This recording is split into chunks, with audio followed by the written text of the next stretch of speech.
أحسن قولا ممن دعا إلى الله وعمل صالحا وقال إنني من المسلمين. الحمد لله نحمده ونستعينه ونؤمن به ونتوكل عليه ونعوذ بالله من شرور أنفسنا ومن سيئات أعمالنا من يهده الله فلا مضل له ومن يضلل فلا هادي له أشهد أن لا إله إلا الله وحده لا شريك له وأشهد أن محمدا عبده ورسوله أرسله بالهدى ودين الحق ليظهره على الدين كله ولو كره المشركون.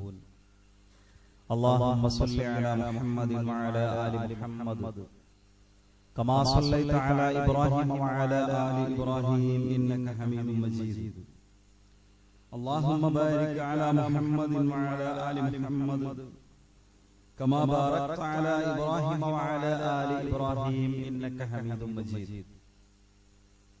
أما بعد اتقوا الله عباد الله يا أيها الذين آمنوا اتقوا الله حق تقاته ولا تموتن إلا وأنتم مسلمون. സ്നേഹം നിറഞ്ഞ വിശ്വാസിനികളെ, സഹോദരീ സഹോദരന്മാരെ, അല്ലാഹുവെ സൂക്ഷിച്ച് റബ്ബ് സുബ്ഹാനഹു വ തആലയുടെ നിയമനിർദ്ദേശങ്ങളും വിധിവിലക്കുകളും ജീവിതത്തിന്റെ എല്ലാ സമയത്തിലും സന്ദർഭത്തിലും സൂക്ഷിച്ചും പാലിച്ചും ജീവിക്കണമെന്ന് ഓർമ്മപ്പെടുത്തുന്നു, വസിയത്ത് ചെയ്യുന്നു. അല്ലാഹു അവന്റെ സജ്ജനങ്ങളിൽ മുത്തഖീങ്ങളിൽ നമ്മെ എല്ലാവരെയും ഉൾപ്പെടുത്തി അനുഗ്രഹിക്കുമാറാകട്ടെ. മനുഷ്യ ജീവിതത്തിന്റെ ലക്ഷ്യം പാരത്രിക ലോകത്ത് അല്ലാഹുവിന്റെ വലിയ ഒരു പരീക്ഷയെ അഭിമുഖീകരിച്ച് വിജയം നേടി സ്വർഗം കരസ്ഥമാക്കുക എന്നതാണ്.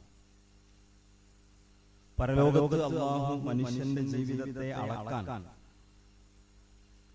ജീവിതത്തെ വിലയിരുത്താൻ പലതരത്തിലുള്ള സംവിധാനങ്ങൾ ഒരുക്കിയിട്ടുണ്ട്.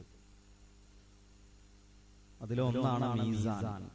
ഒരുപക്ഷെ നിങ്ങൾ കേട്ടിട്ടുണ്ടാവും, മനുഷ്യന്റെ കർമ്മങ്ങൾ അല്ലാഹു തൂക്കി കണക്കാക്കുമെന്നാണ്. അത് അഹ്ലുസുന്നയുടെ അഖീദയുടെ ഭാഗമാണ്, വിശ്വാസത്തിന്റെ ഭാഗമാണ്. ഖുർആനും ഹദീസും നമ്മളെ പഠിപ്പിച്ചിട്ടുള്ള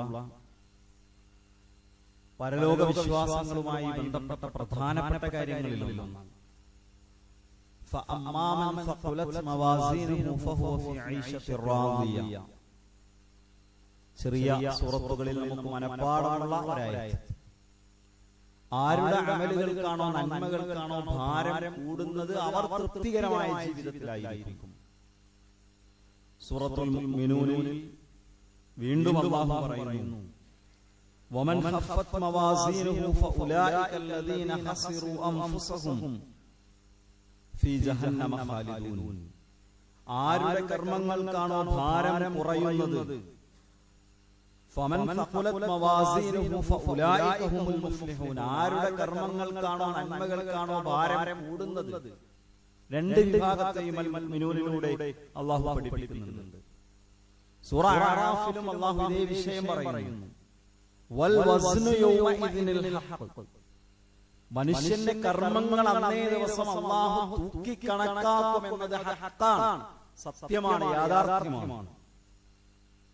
അപ്പോ അംബിയാഇന്റെ 47ാമത്തെ ആയത്ത്, വനദഉൽ മവാസീനൽ ഖിസ്ത് ലിയൗമിൽ ഖിയാമ ഫലാ തുദ്ലമു നഫ്സുൻ ശൈഅ.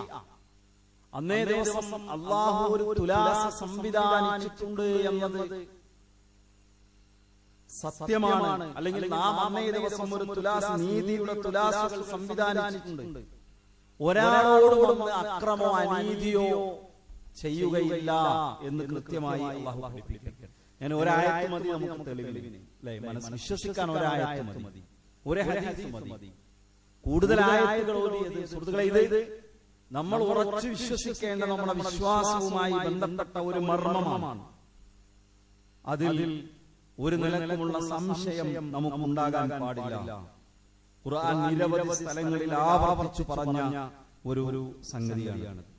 വിശാലമായ തുലാസിന്റെ 2 തട്ടുകളെ കുറിച്ച് വിശദീകരിക്കുന്ന ഹദീസുകൾ കാണാൻ സാധിക്കും.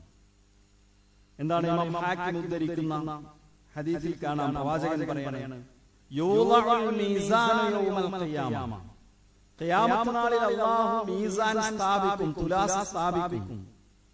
ഫലൗ ഉസിന ഫീഹി സമാവാതു വൽ അർദു ലവസഅത്, ആ തുലാസിന്റെ തട്ടുകളിൽ ആകാശങ്ങളും ഭൂമിയും വെക്കാൻ ശ്രമിച്ചാൽ അതിനനുസരിച്ച് അല്ലെങ്കിൽ അത് ഉൾക്കൊള്ളാൻ ആ തുലാസിന്റെ തട്ടുകൾക്ക് കഴിയുമെന്നാണ്. അത്ര വിശാലമായ 2 തട്ടുകളോടുകൂടിയാണ് ആ തുലാസ്. ഇത് പറഞ്ഞപ്പോ അല്ലാഹുവിനോട് മലക്കുകൾ ചോദിച്ചു, യാ റബ്ബി ലിമൻ യസ്നു ഹാദാ, ഇതാർക്ക് വേണ്ടിയാണ് നീ സ്ഥാപിച്ചിട്ടുള്ളത്, ആരുടെ കർമ്മങ്ങളാണ് ഇവിടെ തൂക്കപ്പെടുക? ലിമൻ ശിഅ്തു മിൻ ഖൽഖി, എന്റെ സൃഷ്ടികളിൽ നിന്ന് ഞാൻ ഉദ്ദേശിച്ചവർക്കെല്ലാം. ഫതഖൂലുൽ മലായിക, അല്ലാഹു പറഞ്ഞു സുബ്ഹാനക മാ അബദ്നാക ഹഖ ഇബാദതിക, അല്ലാഹുവേ നിനക്ക് ഇബാദത്ത് ചെയ്യേണ്ട മുറക്ക് ഞങ്ങൾ ഇബാദത്ത് ചെയ്തിട്ടുണ്ട് എന്ന് മലക്കുകൾ പറയുന്നു. നമുക്ക് വേറെയും ഹദീസ് കാണാം, ദാവൂദ് നബി അലൈഹിസ്സലാം അല്ലാഹുവിനോട് ചോദിച്ചു, എന്താണ് അൻ യുരിയഹുൽ മീസാൻ, അല്ലാഹുവേ പരലോകത്തിൽ മീസാൻ ഉണ്ടല്ലോ, മനുഷ്യരുടെ കർമ്മങ്ങൾ അവിടെ തൂക്കുമെന്നല്ലേ, അതൊന്ന് കാണിച്ചു തരാമോ?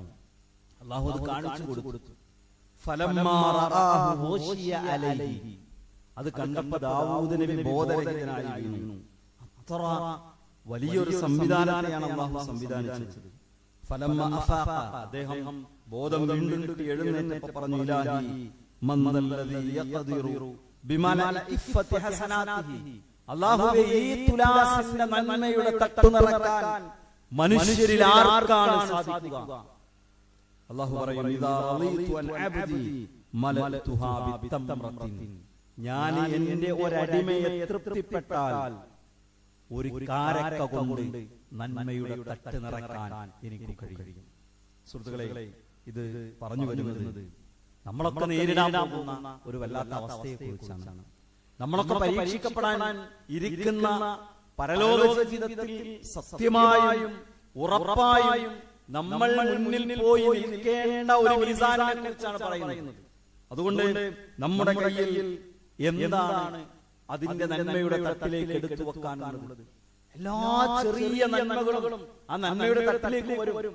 എല്ലാ ചെറിയ തിന്മകളും അതിന്റെ തിന്മയുടെ തട്ടിലേക്ക് വരും. അതാണ് ഒരു അണുതൂക്കം, ഒരണു, അതിന്റെ തൂക്കം നന്മ ഒരാൾ ചെയ്തിട്ടുണ്ടെങ്കിൽ പരലോകത്തിൽ അയാൾ കാണും. ഒരു അണുതൂക്കം തിന്മ ഒരാൾ ചെയ്തിട്ടുണ്ടെങ്കിൽ പരലോകത്ത് അവൻ കാണും.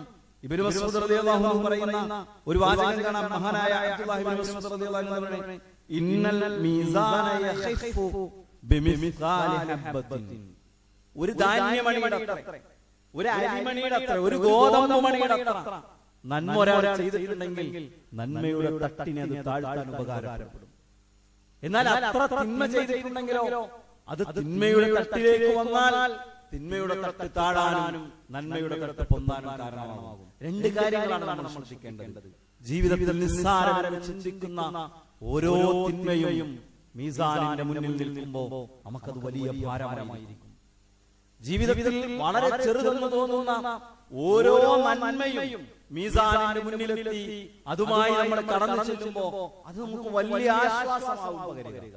നന്മയുടെ തട്ട് താഴാൻ കാരണമായി തീരും. സുഹൃത്തുക്കളെ, നന്മയുടെ തട്ടിൽ ഭാരം കൂട്ടുന്ന കർമ്മങ്ങൾ എന്തൊക്കെയാണ്? നമ്മൾ മീസാന്റെ മുന്നിൽ പോയി നിൽക്കുമ്പോ മീസാനിന്റെ നന്മയുടെ തട്ടിലേക്ക് എടുത്തു വെക്കാൻ എന്തൊക്കെയാണ് വേണ്ടത് നമ്മുടെ കയ്യിൽ? പ്രവാചകന്റെ ഹദീസുകളിൽ മീസാനിൽ ഭാരം കൂട്ടുന്ന പ്രത്യേകം നന്മകളെ കുറിച്ച് പറയുന്നതാണ്.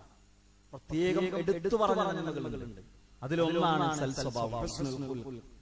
ഹദീസ് കാണാം, ഇമാം ദാവൂദും ഇമാം തിർമിദിയും ഒക്കെ ഉദ്ധരിച്ചിട്ടുള്ള നബി സല്ലല്ലാഹു അലൈഹി വസല്ലമയിൽ നിന്ന് അബൂ ദർദാ റളിയല്ലാഹു അൻഹു റിപ്പോർട്ട് ചെയ്യുന്ന ഹദീസ് കാണാം, മാ മിൻ ഷൈഇൻ യൂളഉ ഫിൽ മീസാനി അസ്ഖലു മിൻ ഹുസ്നിൽ ഖുൽഖ്. പരലോകത്ത് മീസാനിന്റെ നന്മയുടെ തട്ടിൽ സൽസ്വഭാവത്തെക്കാൾ ഭാരമുള്ള ഒന്നുമില്ല. ഏറ്റവും വലിയ ഭാരം പരലോകത്തെത്തുമ്പോൾ വഇന്ന സ്വാഹിബ ഹുസ്നുൽ ഖുൽഖി ലയബ്ലുഗു ബിഹി ദറജത സ്വാഹിബി സ്വൗമി വസ്സലാത്ത്.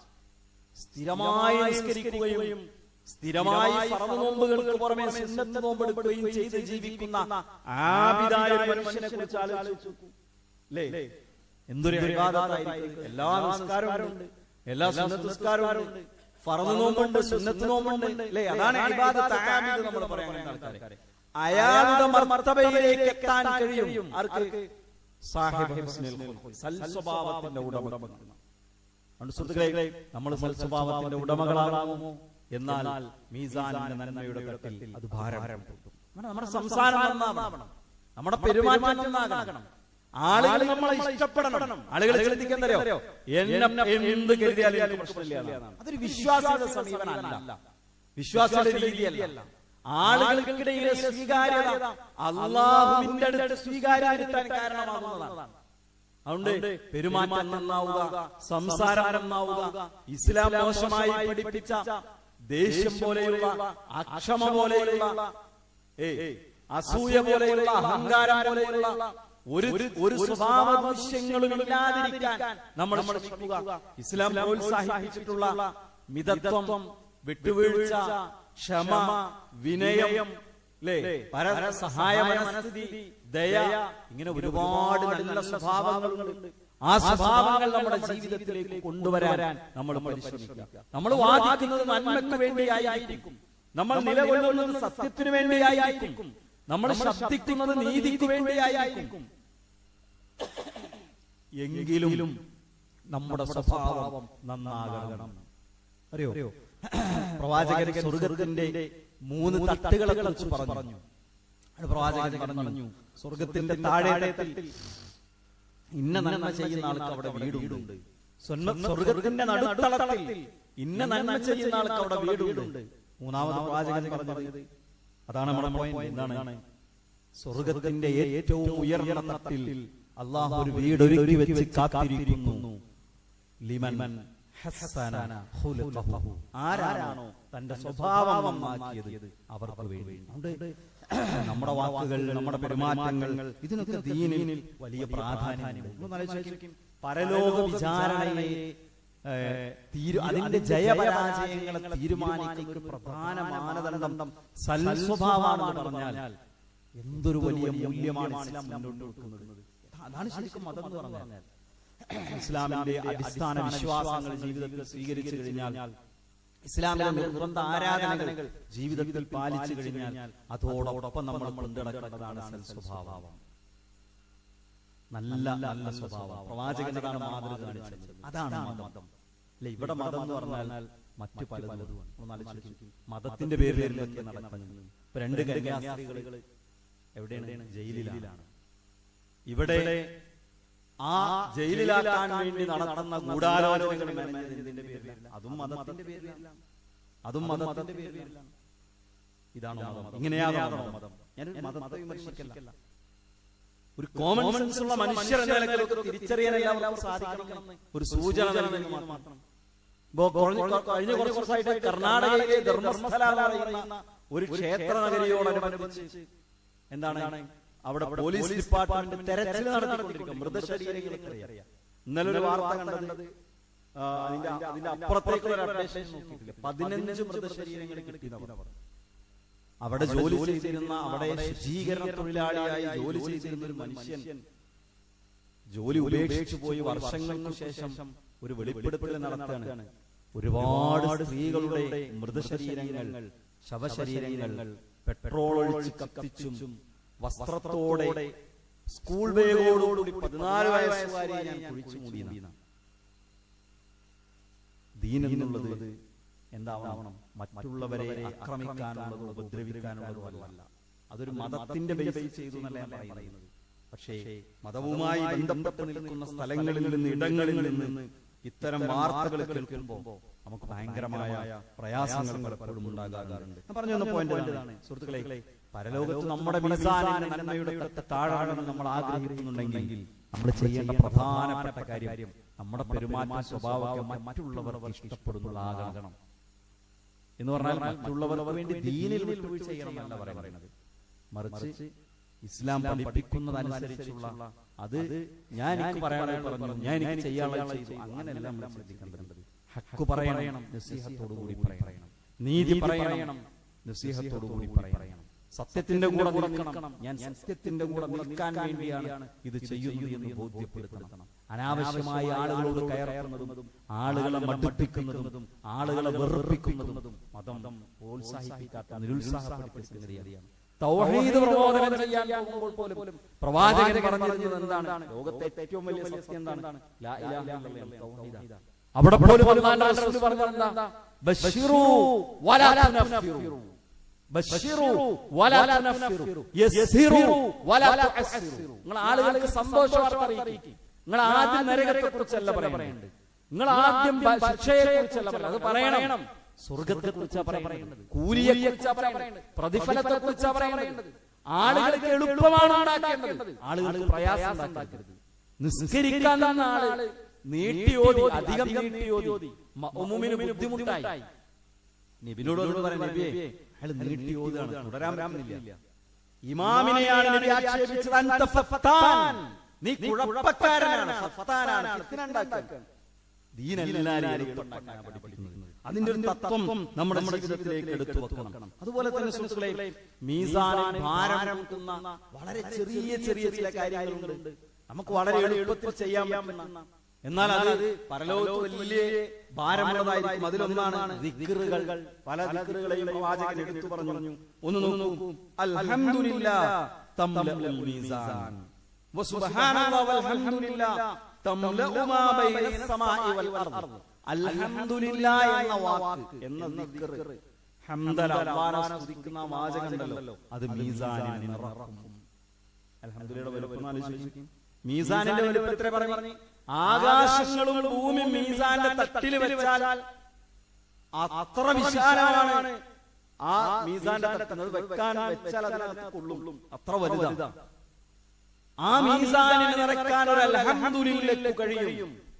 സുഹൃത്തുക്കളെ, വെറുതെ ഇരിക്കുമ്പോൾ അൽഹംദുലില്ലാഹ് പറയാൻ എന്താ തടസ്സം? യാത്ര പോകുമ്പോൾ അൽഹംദുലില്ലാഹ് ഉച്ചരിക്കാൻ എന്താ തടസ്സം? അടുത്ത വാചകം അറിയോ? അൽഹംദുലില്ലാഹി വസുബ്ഹാനല്ലാഹി തംലആനി മാ ബൈനസ് സമാഇ വൽ അർദ്. ആകാശത്തിനും ഭൂമിക്കുമിടയിൽ എത്ര വിശാലമാണ് സുഹൃത്തുക്കളെ, കണക്കാക്കാൻ കഴിയുമോ? ഇല്ലയോ? എത്ര വിശാലമാണ് ആകാശഭൂമികൾക്കിടയിലുള്ള സ്പേസ് എന്ന് പറയുന്നത്. അത് നിറയ്ക്കാൻ സുബ്ഹാനല്ലാഹും അൽഹംദുലില്ലാഹും കഴിയും. വേറെ കാണാൻ കഴിയും. നമ്മൾ എപ്പോഴും കേൾക്കാറുള്ള ഒരു ഹദീസാണ്, കലിമത്താനി ഖഫീഫത്താനി അലൽ ലിസാൻ സഖീലത്താനി ഫിൽ മീസാൻ വഹബീബത്താനി ഇലർ റഹ്മാൻ. അല്ലാഹുവിന് ഏറ്റവും ഇഷ്ടമുള്ള രണ്ട് വാക്കുകൾ, നാവിന് വളരെ നിസ്സാരമായിട്ടുള്ള രണ്ട് വാചകങ്ങൾ, എന്നാൽ ആ രണ്ടും മീസാനിൽ വലിയ ഭാരമുള്ളതാണ്. നമ്മുടെ നന്മകൾ കൊടുക്കുമ്പോൾ മീസാനിൽ വലിയ ഭാരമുള്ളതാണ്. ഏതാണ് രണ്ട് വാക്കുകൾ? സുബ്ഹാനല്ലാഹി വബിഹംദിഹി സുബ്ഹാനല്ലാഹിൽ അലീം. ഈ വാചകം പറയുമ്പോൾ എങ്ങനെ ചിന്തിക്കാറുണ്ട്? പിശാചിന്റെ ഒരു കുതന്ത്രത്തെക്കുറിച്ച്. ഇതൊരു സുന്നത്താണ്, വലിയ കാര്യമുള്ള, വലിയ പുണ്യമുള്ള, മീസാനിന്റെ ഭാരം കിട്ടുന്ന ദിക്റാണ്. പക്ഷെ നമ്മുടെ നാട്ടിൽ ഈ ദിക്ർ ആൾക്കാർ ചെല്ലുമ്പോൾ ഇതിന്റെ കൂടെ സുബ്ഹാനല്ലാഹി വബിഹംദിഹി, അല്ലേ, സുബ്ഹാനല്ലാഹിൽ അലീം, ഇതിന്റെ കൂടെ വബിഹംദിഹി അസ്തഗ്ഫിറുല്ലാഹ് ഒന്നും കൂടി കൂട്ടും. നബി പഠിപ്പിക്കാത്ത ഒന്നും കൂടി കൂട്ടും. അപ്പൊ എന്തായി? സ്ഥിരമായി അത് ഒറ്റ ദിക്റായി മനസ്സിലാക്കുമ്പോൾ നബി പഠിപ്പിക്കാത്ത കൂട്ടിച്ചേർക്കുമ്പോൾ അത് ബിദ്അത്തായി. മനുഷ്യന്മാരെ മീസാനിൽ ഭാരം കൂടാൻ വേണ്ടി ദിക്റില്ല, ശൈത്താൻ ആ ദിക്ർ നിർത്തല്ല ചെയ്തത്. ദിക്റിന്റെ കൂടെ ഒരു ബിദ്അത്ത് ചെയ്തു കൊടുത്തു. അതിന്റെ കൂലി കണക്കാണ്. സുഹൃത്തുക്കളെ, സുന്നത്തിലാണ് നമ്മൾ നിൽക്കേണ്ടത്. അപ്പൊ പറഞ്ഞത് ഈ രണ്ട് ദിക്റുകൾ എന്ത് ചെയ്യും? വലിയ ഭാരമുണ്ടാക്കും. അബ്ദുല്ലാഹി ഇബ്നു ഉമർ റളിയല്ലാഹു അൻഹു ഉദ്ധരിക്കുന്ന മറ്റൊരു ഹദീസ് കാണാം, ബഖിൻ ബഖിൻ ഖംസുൻ മാ അഖലുഹുന്ന ഫിൽ മീസാൻ. നോക്കൂ, 5 കാര്യങ്ങൾ അത് മീസാനിൽ ഏറ്റവും അധികം ഭാരമുണ്ടാക്കുന്ന 5 കാര്യങ്ങളാണ്. സുബ്ഹാനല്ലാഹ്, അൽഹംദുലില്ലാഹ്, വലാ ഇലാഹ ഇല്ലല്ലാഹ്, വല്ലാഹു അക്ബർ. ഏതൊക്കെയാണ്? സുബ്ഹാനല്ലാഹ്, വൽഹംദുലില്ലാഹ്, വലാ ഇലാഹ ഇല്ലല്ലാഹ്, വല്ലാഹു അക്ബർ, വൽ വലദു സ്വാലിഹു യുതവഫ ഫയഹ്തസിബുഹു വാലിദാഹു. ഇന്നെന്താ? ഒരു സ്വാലിഹായ സന്താനം, ഒരു നല്ല കുട്ടി. നമ്മൾ മദ്രസ പഠിപ്പിക്കണം, ദീൻ പഠിപ്പിക്കണം, സിയാറയ്ക്ക് പറഞ്ഞേക്കണം, കുട്ടികളെ പള്ളിക്ക് വരുമ്പോൾ കുട്ടികളെ കൈ പിടിച്ച് വരണം, കുട്ടികൾക്ക് ദീന് കൊടുക്കണം. എന്തിനാ പറഞ്ഞത്? ഒരു നല്ല സന്താനം, ആ സന്താനത്തെ അല്ലാഹുവിങ്കിൽ നിന്ന് മാതാപിതാക്കൾ പ്രതിഫലം പ്രതീക്ഷിച്ചുകൊണ്ട് അവന് ഒരു ദീനിയായ മകനായി വളർത്തിയുണ്ടാക്കിയാൽ ആ കുട്ടിയും തുലാസിൽ നന്മയുടെ മീസാനിൽ നന്മയുടെ തട്ടിൽ വലിയ ഭാരം ഉണ്ടാക്കാമെന്നാണ്. അതിന്റെ ഭാരം കിട്ടുമെന്നാണ്. അപ്പൊ സുബ്ഹാനല്ലാഹ്, അൽഹംദുലില്ലാഹ്, ലാ ഇലാഹ ഇല്ലല്ലാഹ്, അല്ലാഹു അക്ബർ, ഇതിന്റെ മഹത്വം പറയുന്ന വേറെ ഹദീസുകൾ കാണാം. അല്ലേ? അഹബ്ബുൽ കലാമി ഇലല്ലാഹി അർബഅ, അല്ലാഹുവിന്റെ ഏറ്റവും ഇഷ്ടമുള്ള വാക്കുകൾ നാലെണ്ണമാണ്. ഈ നാലെണ്ണം പറഞ്ഞു. സുബ്ഹാനല്ലാഹ്, അൽഹംദുലില്ലാഹ്, ലാ ഇലാഹ ഇല്ലല്ലാഹ്, അല്ലാഹു അക്ബർ. നബി പറഞ്ഞു ഇതിന് ഏതുകൊണ്ട് തുടങ്ങിയാലും കുഴപ്പമില്ല, സുബ്ഹാനല്ലാഹ് ആദ്യം പറയണമെന്നില്ല, ഏതുകൊണ്ടും നിങ്ങൾക്ക് തുടങ്ങാം. പക്ഷേ ഈ നാല് വാക്ക് അല്ലാഹുവിന് ഏറെ ഇഷ്ടമുള്ളതാണ്. അതോടൊപ്പം സ്വാലിഹായ ഒരു സന്താനമുണ്ടെങ്കിൽ സുഹൃത്തുക്കളെ, നമ്മൾ കുട്ടികളുടെ മറ്റു പല കാര്യങ്ങളും ചിന്തിക്കും. അവർ പുതിയ കാലല്ലേ, അവർ കുറച്ച് കായികമായി മുന്നേറട്ടെ, അവർ കുറെ കലപഠിക്കട്ടെ, എന്നിട്ടോ അവരുടെ ദീന് മാത്രം നമ്മൾ കൊടുക്കൂല. എല്ലാ ഇടങ്ങളിലും അവർക്ക് സ്വാതന്ത്ര്യം കൊടുക്കും, എല്ലാം കേൾക്കാനുള്ള സ്വാതന്ത്ര്യം കൊടുക്കും. സ്നേഹം കൊണ്ടാണ് ഫോണ് അനിയന്ത്രിതമായി കയ്യിൽ കൊടുക്കും. 14-15 വയസ്സാകുമ്പോൾ കുട്ടി ആവശ്യപ്പെടും, ഫോൺ വാങ്ങി കൊടുക്കും. പക്ഷെ ദീന് കൊടുക്കൂല. 50,000 രൂപയുടെ 1,00,000 രൂപയുടെ ഫോൺ കൊടുക്കാൻ മനസ്സുള്ള ഒരാൾ, അയാൾ 10 വയസ്സായാൽ ഒരു ഖുർആൻ ഹിഫ്ളാക്കാൻ ഉണ്ടാക്കാൻ പറ്റില്ല. അല്ലേ?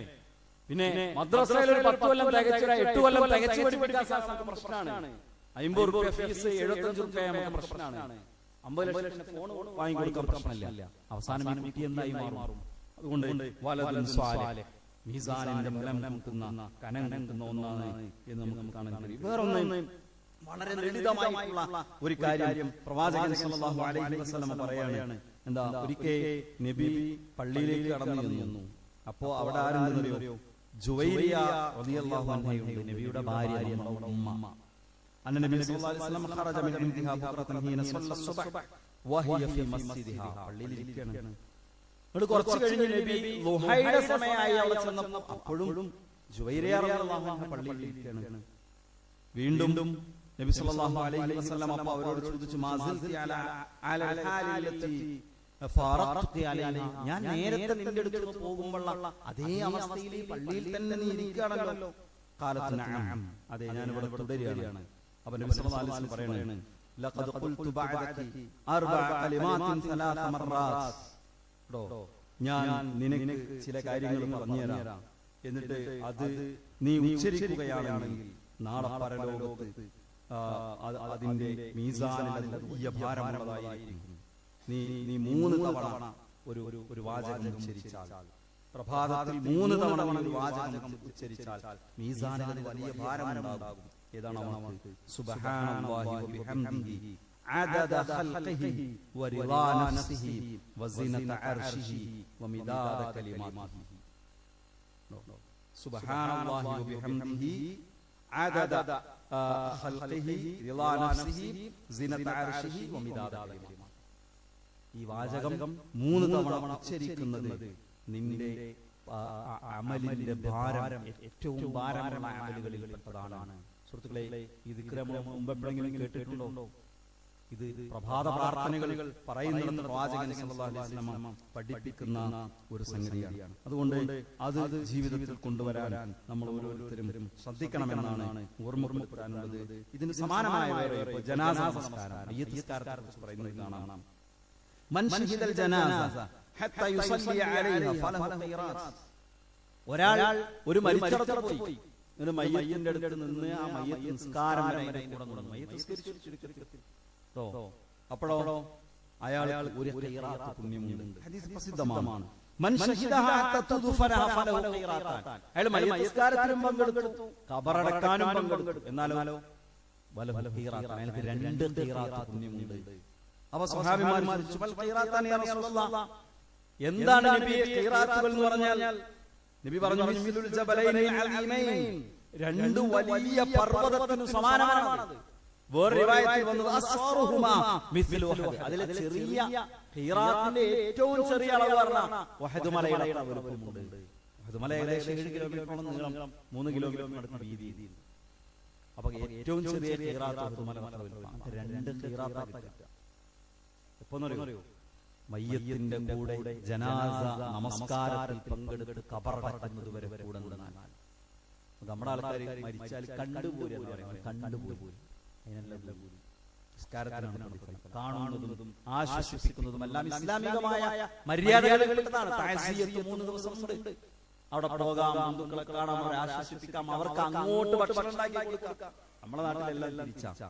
അവിടെ പോയി പരമാവധി അല്ലേ സന്തോഷമുള്ള മധുരം കഴിക്കും. ഞാൻ ഒരു ട്രെയിൻ യാത്രക്കിടയിൽ ഒരാളെ കണ്ടു, കുറച്ച് മുമ്പ്. അയാളോട് ഇങ്ങനെ സംസാരിച്ചു. അയാൾക്ക് ഈ തൗഹീദിന്റെ കാര്യങ്ങൾ സംസാരിച്ചപ്പോൾ അദ്ദേഹം പറഞ്ഞു, നമ്മളെ വിമർശിച്ചുകൊണ്ട് സംസാരിക്കുകയാണ്. പക്ഷെ നിങ്ങൾ പറഞ്ഞ ഒരു കാര്യത്തോട് ഞാൻ യോജിക്കുന്നു. എന്താണ്? 3-ന്റെ അടുത്ത് അന്ന് പോയി മരിച്ച വീട്ടിൽ പോയി പായസം കുടിച്ചു പോരുന്നത് അതെന്തായാലും ഒരു വലിയ പരിപാടിയാണ്. ഒരു minimum common sense minimum common sense ചിന്തിച്ചാൽ മനസ്സിലാകുന്ന മരിച്ച വീട്ടിൽ ഭക്ഷണം വിളമ്പ സന്തോഷം. നബി പറഞ്ഞത് എന്താ? ജാഫറിന്റെ കുടുംബം അവരെന്ന് എല്ലാ കാര്യത്തിൽ നിന്നും അശ്രദ്ധരാക്കിയിരിക്കുന്നു. അതുകൊണ്ട് നിങ്ങൾ അവർക്ക് ഭക്ഷണം ഉണ്ടാക്കി കൊടുക്കും. എല്ലാം പറഞ്ഞത്. പിന്നെ മയ്യത്ത് നിസ്കരിക്കാൻ അവിടെ പോയി കുറെ നേരം കാത്തിക്കേണ്ടിയല്ലേ? രാവിലെ 8 മണിക്ക് മരിച്ചാ വൈകുന്നേരം 5 മണിക്കാ മയ്യത്ത്. അതും ശരിയായ രീതിയല്ല. വളരെ വേഗത്തിൽ മയ്യത്ത് എടുക്കണം. മയ്യത്ത് വേഗം കൊണ്ടുപോകണം. മയ്യത്ത് വേഗം മറവ് ചെയ്യണം. അത്ര നേരം കാത്തിക്കേണ്ട കാര്യമില്ല. വളരെ വേഗത്തിൽ മയ്യത്ത് എടുക്കണം. ഗൾഫിൽ നിന്ന് മക്കൾ വരാൻ വരെ മയ്യത്ത് കാത്തു വെക്കും. എന്നിട്ട് അതിന് ഫ്രീസറൊക്കെ കൊണ്ടുവന്ന് ദീർഘമായ സമയം ഇസ്ലാം പ്രോത്സാഹിപ്പിച്ച സംഗതിയല്ല. അതൊക്കെ വേഗം ചെയ്യണം. മയ്യത്ത് നിസ്കാരം കണ്ടുപോരല്ല, നിസ്കാരത്തിൽ പങ്കെടുക്കണം. അതിനൊക്കെ പിന്നെ മറവ് ചെയ്യുന്ന പോണം. എന്നാൽ 2 ഖിറാഅത്ത് പുണ്യമുണ്ടാകും. മീസാനിന്റെ തട്ടിലേക്ക് വെക്കുമ്പോൾ വഹദ് മല എടുത്ത് വെക്കുന്ന മാതിരി ഇൻഷാ അല്ലാഹ് പ്രാർത്ഥന സ്വീകരിക്കുകയാണെങ്കിൽ അത് നമ്മുടെ ഭാരമാരും അല്ലാഹു സ്വീകരിക്കുമാറാകട്ടെ.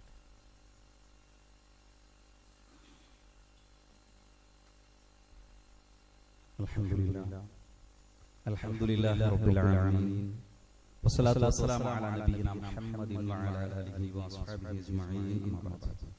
ഇത്തഖുല്ലാഹ ഇബാദല്ലാഹ്. സ്നേഹം നിറഞ്ഞ സഹോദരി സഹോദരന്മാരെ, വിശ്വാസികളെ, അല്ലാഹുവേ സൂക്ഷിച്ച് ജീവിക്കണേ എന്ന് ഒരിക്കൽ കൂടി ഓർമ്മപ്പെടുത്തുന്നു. ഇന്നത്തെ നമ്മുടെ കളക്ഷൻ നമ്മുടെ മദ്രസ അധ്യാപകരുടെ ക്ഷേമത്തിന് വേണ്ടിയുള്ള ഒരു വലിയ സംവിധാനമാണ്. അതിലേക്കുള്ളതാണ് ടീച്ചേഴ്സ് കെയർ എന്ന പ്രോജക്റ്റ് ഉണ്ട്. അൽ ഹിക്മ വിദ്യാഭ്യാസ ബോർഡിന്റെ കീഴിലാണ് നമ്മുടെ മദ്രസകളൊക്കെ നടന്നു പോകുന്നത്. അതിന് കീഴിൽ പ്രവർത്തിക്കുന്ന ജോലി ചെയ്യുന്ന മദ്രസ അധ്യാപകർക്കുള്ള ഒരു അവർക്ക് വീടുണ്ടാക്കി കൊടുക്കാൻ, അങ്ങനത്തെ നിത്യരോഗികളായ മദ്രസ അധ്യാപകർക്ക് മരുന്ന് വാങ്ങാൻ, പെൻഷൻ നൽകാൻ, മക്കളുടെ വിവാഹം, ഇങ്ങനത്തെ ആവശ്യങ്ങൾക്ക് വേണ്ടി കൊടുക്കുന്ന ഒരു വലിയ പദ്ധതിയാണ് ഇന്നത്തെ നമ്മുടെ കളക്ഷൻ. അതിലേക്കുള്ളതാണ്. സാന്ദർഭികമായി മദ്രസകളെ നമ്മൾ നന്നായി ശ്രദ്ധിക്കണം. ഞാൻ നേരത്തെ പറഞ്ഞ തുടർച്ച കൂടിയാണ്. നമുക്ക് ഏത് മുൻഗണന നൽകണം എന്ന കാര്യത്തിൽ ഭയങ്കരമായ ധാരാളം പ്രശ്നങ്ങളുണ്ട്. ഞാൻ ആരെക്കുറിച്ച് പൊതുവിൽ മുസ്ലിം സമൂഹത്തെ കുറിച്ച് പറയുന്നത്. നമുക്ക് ഇവിടുത്തെ മദ്രസാ സംവിധാനങ്ങൾ എപ്പോഴും ഒക്കെ ഗവൺമെന്റിനായിട്ടുള്ള വലിയ ചർച്ചകൾ നടക്കുന്നുണ്ട്. മദ്രസാ സംവിധാനങ്ങൾ എന്ന് പറഞ്ഞാൽ എല്ലാ വിഭാഗം ആളുകൾക്കും 10-20,000 മദ്രസകളുണ്ട്. ലക്ഷത്തിലധികം വരുന്ന അധ്യാപകർ ജോലി ചെയ്യുന്നു. പക്ഷെ സമൂഹത്തിലെ ഏറ്റവും കുറഞ്ഞ വേതനം, ഞാനൊരു മദ്രസ നടത്തുന്ന ആളാണ്, എല്ലാവരും കുറഞ്ഞ വേതനം കൊടുക്കുന്നത് മദ്രസാധ്യാപകർക്കാണ്. എല്ലാ ദിവസവും രാവിലെ ഒരു 1.5 മണിക്കൂർ, 2 മണിക്കൂറൊക്കെയാണ് പലരും, 1.5 മണിക്കൂർ എല്ലാ ദിവസവും രാവിലെ 1.5 മണിക്കൂർ എന്നെയും നിങ്ങളെയും ഒരു ജോലി ഏൽപ്പിച്ചു. എന്നിട്ട് ആ മാസം തികയുമ്പോൾ 3,000-3,500 തന്നാൽ നമ്മൾ തൃപ്തിപ്പെടും. നമ്മളതുകൊണ്ട് സംതൃപ്തരാകും. ഇപ്പം നടക്കുന്നത് 3,000, 4,000, 5,000 കൊടുത്ത വലിയ ശമ്പളമാണ് നമ്മൾ വിചാരിച്ചിരിക്കുന്നത്. അപ്പൊ ഇത് പൈസ കണ്ടെത്തുക എന്നുള്ളത് കമ്മിറ്റിക്ക് ഒരു ഭാരമാണ്. എവിടുന്ന് കണ്ടെത്തും? ഇത് 2 നിലകൾ നമ്മൾ ചിന്തിക്കണം. ഒന്ന്, രക്ഷിതാക്കളായ ആളുകൾ എവിടെയാണോ നമ്മുടെ മക്കൾ പഠിക്കുന്നത്, എവിടെയാണോ നമ്മൾ പഠിക്കുന്നത്, നമ്മൾ ഫീസിനപ്പുറം ഇതൊരു ദീനിയായ സംവിധാനമാണെന്നും അല്ലേ, മാളത്തിലുള്ള ഉറവുകളും വെള്ളത്തിനടിയിലെ മത്സ്യങ്ങളും ആകാശഭൂമികളിലെ മുഴുവൻ വസ്തുക്കളും മനുഷ്യർക്ക് നന്മ പഠിപ്പിച്ചു കൊടുക്കുന്നവർക്ക് വേണ്ടി പ്രാർത്ഥിക്കുന്ന, അത് ഉസ്താദിന് മാത്രമല്ല, അതൊക്കെ നടത്തിക്കൊണ്ടുപോകുന്ന ആൾക്കാർക്ക് കിട്ടും. അതിനെ സാമ്പത്തികമായി സഹായിക്കുന്നവർക്ക് കിട്ടും. അതുകൊണ്ട് നമ്മുടെ മക്കൾ പഠിക്കുന്നിടത്ത് എന്ത് ചെയ്യാം? ഒരു ഫീസിനപ്പുറം നമ്മുടെ കയ്യിൽ എപ്പോഴാണ് കുറച്ചധികം പൈസ വരുന്നത്, കുറച്ചധികം മദ്രസക്ക് കൊടുക്കുക. മാന്യമായ ശമ്പളം നമ്മുടെ നാട്ടിലൊക്കെ നിലനിൽക്കുന്നുണ്ടെന്ന് ഉറപ്പുവരുത്തുക. ഇവിടെയും നടക്കുന്നുണ്ട്. അത്തരം സംവിധാനങ്ങൾക്കൊക്കെ അങ്ങനെ മിക്കവാറും മദ്രസ നടക്കുന്ന ആളുകളൊക്കെ നടത്തിക്കൊണ്ടുപോകുന്ന ആളുടെ പോക്കറ്റിൽ എല്ലാ മാസവും ചെറിയൊരു പൈസ ചെറിയ ശമ്പളം കൊടുത്തിട്ട് നമ്മൾ ഉണർന്ന് ചിന്തിക്കേണ്ട, ഉയർന്ന് ചിന്തിക്കേണ്ട ഒരു മേഖലയാണ്. അവ ഇങ്ങനെ ആയതുകൊണ്ട് തന്നെ മദ്രസാധ്യാപകരെ സംബന്ധിച്ചിടത്തോളം അവരുടെ ക്ഷേമം വിദ്യാഭ്യാസ ബോർഡ് ഏറ്റെടുത്തു എന്നുള്ളത് അത് വലിയൊരു സംഗതിയാണ്. അപ്പൊ കഴിഞ്ഞ വർഷം കുറെ ആളുകൾ ഈ ഫണ്ട് നമ്മൾ കഴിഞ്ഞ വർഷം കളക്ഷൻ എടുത്തിരുന്നു. അപ്പൊ ഈ ഫണ്ടിൽ നിന്ന് അവർക്ക് വീടുണ്ടാക്കി കൊടുത്ത കുറെ ആൾക്കാരുണ്ട്. മറ്റു ചെലവുകൾക്ക് വേണ്ടി സാമ്പത്തിക സഹായം നൽകിയ കുറെ ആളുകളുണ്ട്. അതിലേക്ക് വേണ്ടിയാണ് ഇന്നത്തെ ഒരു കളക്ഷൻ. നമ്മൾ മനസ്സറിഞ്ഞ് അതിലേക്ക് നമ്മളൊരു വിഹിതം നൽകണം. ഇന്ന് അങ്ങനെ കൊണ്ടുവന്നില്ലെങ്കിൽ അടുത്തൊരു ദിവസം അതിന്റെ ആളുകളെ ഏൽപ്പിക്കണമെന്നും നമ്മുടെ ഇവിടെ ഈ പള്ളിയോടനുബന്ധിച്ച് 118 കുട്ടികൾ പഠിക്കുന്ന നല്ലൊരു മദ്രസ പ്രവർത്തിക്കുന്നുണ്ട്. 5 അധ്യാപകരുണ്ട്. അപ്പോ മാസത്തിൽ എല്ലാ മാസവും അവസാനത്തെ വെള്ളിയാഴ്ച മദ്രസക്ക് വേണ്ടിയുള്ള കളക്ഷൻ ആയിരിക്കും ഇൻഷാ അല്ലാഹ്. അതും നമ്മുടെ മനസ്സിലുണ്ടാകണമെന്നാണ് ഓർമ്മപ്പെടുത്തുന്നത്. അല്ലാഹു സുബ്ഹാനഹു വ തആല നമ്മുടെ എല്ലാ ദാനധർമ്മങ്ങളും സൽക്കർമ്മങ്ങളും നമ്മിൽ നിന്ന് സ്വീകരിക്കുമാറാകട്ടെ. നമ്മിൽ നിന്ന് പ്രയാസങ്ങൾ അനുഭവിക്കുന്ന, വേദനകൾ അനുഭവിക്കുന്ന, രോഗങ്ങൾ കൊണ്ട് ബുദ്ധിമുട്ടുന്ന എല്ലാ ആളുകളുടെയും പ്രയാസങ്ങൾ അല്ലാഹു നീക്കി കൊടുക്കുകയും രോഗങ്ങൾക്ക് ശമനം നൽകുകയും ചെയ്യുമാറാകട്ടെ. നമ്മിൽ നിന്ന് വേർപിരിഞ്ഞു പോയ നമ്മുടെ സ്നേഹികളായ മാതാപിതാക്കൾ, ആദർശ ബന്ധുക്കൾ, കുടുംബ ബന്ധുക്കൾ അല്ലാഹു എല്ലാവർക്കും മഗ്ഫിറത്തും റഹ്മത്തും നൽകി അനുഗ്രഹിക്കുമാറാകട്ടെ. അല്ലാഹു ഗഫർ ലിൽ മുഅ്മിനീന വൽ മുഅ്മിനാത്ത് വൽ മുസ്ലിമീന വൽ മുസ്ലിമാത്ത് അൽ അഹ്യാഇ മിൻഹും വൽ അംവാത്ത് إنك مجيب الدعوات يا قاضي الحاجات. اللهم أجرنا من النار، اللهم أجرنا من النار، اللهم أجرنا من النار وأدخلنا الجنة يا رب العالمين. اللهم أعز الإسلام والمسلمين وأذل الشرك والمشركين. ربنا تقبل منا إنك أنت السميع العليم وتب علينا إنك أنت التواب الرحيم. اللهم صل على محمد وعلى آله وصحبه وسلم والحمد لله رب العالمين.